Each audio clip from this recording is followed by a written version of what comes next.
नमस्कार दोस्तों, विष्णु पुराण में आपका बहुत बहुत स्वागत है। आज हम विष्णु पुराण के तृतीय अंश के 16वें अध्याय को शुरू करते हैं। श्राद्ध कर्म में विहित और अविहित वस्तुओं का विचार। और वो बोले, हवि, मत्स्य, शशक, नकुल, शुकर, छाग, कस्तूरिया मृग, कृष्ण मृग, गवय और मेष के मांसों से तथा गव्य से पितृगण क्रमशः एक एक मास अधिक तृप्ति लाभ करते हैं और वाद्रिनस पक्षी के मांस से सदा तृप्त रहते हैं। हे नरेश्वर, श्राद्ध कर्म में गेंडे का मांस, काल शाक और मधु और अत्यंत तृप्तिदायक है।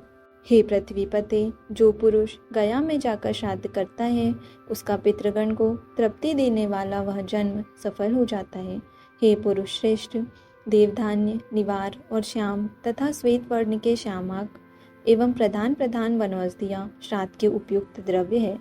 जौ, कांगनी, मूंग, गेहूँ, धान, तिल, मटर, कचनार और सरसों, इन सब का श्राद्ध में होना अच्छा है।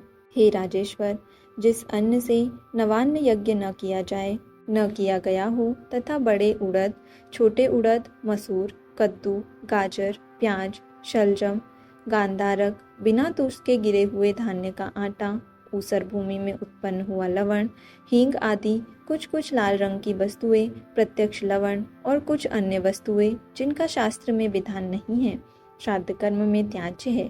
हे राजन, जो रात्रि के समय लाया गया हो, अप्रतिष्ठित जलाशय का हो, जिसमें गौ तृप्त न हो सकती हो, ऐसे गड्ढे का अथवा दुर्गंध या फेन युक्त जल श्राद्ध के योग्य नहीं होता। एक खुरवालों का, ऊँटनी का, भेड़ का, मृगी का तथा भैंस का दूध श्राद्ध कर्म में काम में न ले। हे पुरुष सर्प, नपुंसक, अपविद्ध, चांडाल, पापी, पाषंडी, रोगी, कुक्कुट, स्वान, नग्न, वानर, ग्राम्य शुकर, रजस्वला स्त्री, जन्म अथवा मरण के अशौच से युक्त व्यक्ति और शव ले जाने वाले पुरुष, इनमें से किसी की भी दृष्टि पड़ जाने से देवगण अथवा पितृगण कोई भी श्राद्ध में अपना भाग नहीं लेते।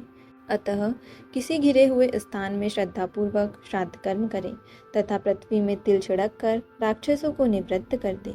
हे राजन, श्राद्ध में ऐसा अन्न न दे जिसमें नख, केश या कीड़े आदि हो, या जो निचोड़ कर निकाले हुए रस से युक्त हो या बासी हो। श्रद्धा युक्त व्यक्तियों द्वारा नाम और गोत्र के उच्चारण पूर्वक दिया हुआ अन्न पितृगण को वे जैसे आहार के योग्य होते हैं वैसा ही होकर उन्हें मिलता है। हे राजन, इस संबंध में एक गाथा सुनी जाती है जो पूर्व काल में मनुपुत्र महाराज इक्ष्वाकु के प्रति पितृगण ने कलाप उपवन में कही थी।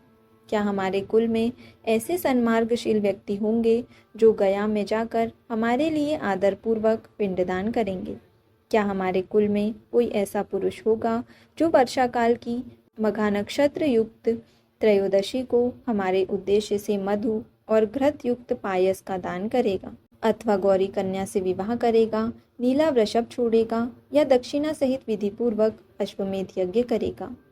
यहाँ विष्णु पुराण के तृतीय अंश के 16वें अध्याय का समापन होता है। आज के लिए इतना ही। धन्यवाद।